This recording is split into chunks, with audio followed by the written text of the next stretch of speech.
मित्रों, मैं आपसे कुछ देर पहले बात कर रहा था आर्थिक शिक्षा के बारे में, आर्थिक आज़ादी के बारे में।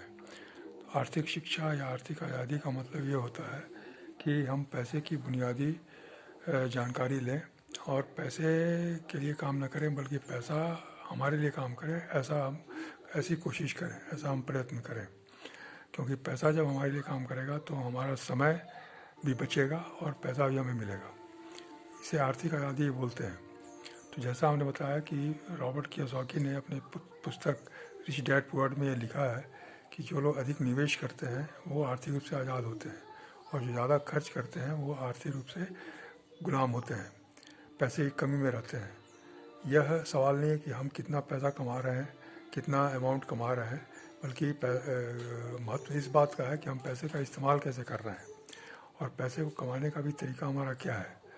अगर हम पैदल चलेंगे तो बहुत दूर तक नहीं जा पाएंगे, लेकिन अगर हम एक सवारी से जाएंगे तो हम बहुत दूर से जा सकते हैं।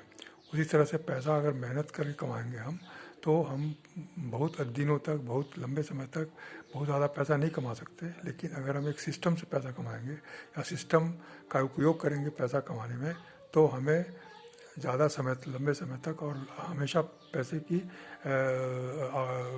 आपूर्ति होती रहेगी। अतः हम पैसे के प्रति निश्चिंत रहेंगे। तो जितनी अधिक हम पैसे से निश्चिंत रहेंगे उतना ही ज़्यादा हम आराम में रहेंगे, हमारा जीवन व्यवस्थित होगा, हमारा मानसिक संतुलन बना रहेगा और लोगों से रिश्ते ही बने रहेंगे। क्योंकि पैसे का ही संबंध सबसे मेरे सोच से होता है, या सोच का संबंध मेरे पैसे से है, और उसके मुताबिक सारी चीज़ें होती हैं, तो हमारा जीवन चलता है।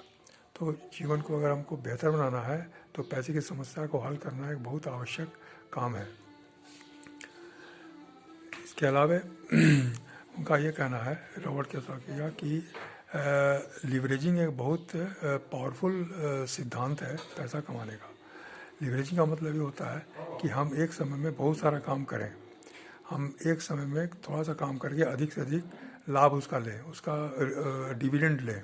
जैसे कोई फैक्ट्री है, उसमें अगर 5,000 आदमी काम कर रहे हैं तो मालिक को हर दिन उस 40,000 घंटे का लाभ मिल रहा है, क्योंकि 5,000 आदमी 8-8 घंटे दे रहे हैं अपना, तो करीब 40,000 जो समय है वो मालिक को उसका फ़ायदा होगा और उसकी प्रोडक्टिविटी मिलेगी और उस एवज में उसको पैसे मिलेंगे।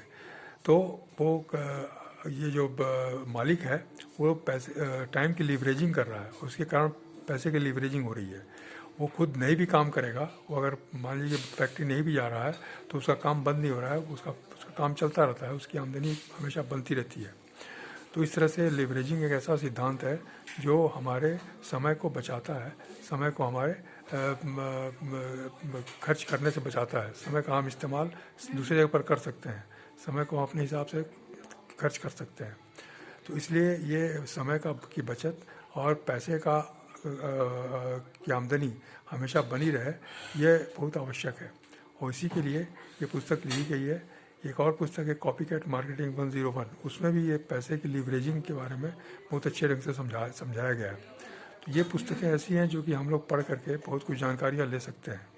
रॉबर्ट कियोसाकी की और भी बहुत सारी पुस्तकें हैं, जैसे कैश फ्लो क्वाड्रेंट, उसके बाद बिजनेस स्कूल, फिर 21वीं सदी का व्यवसाय।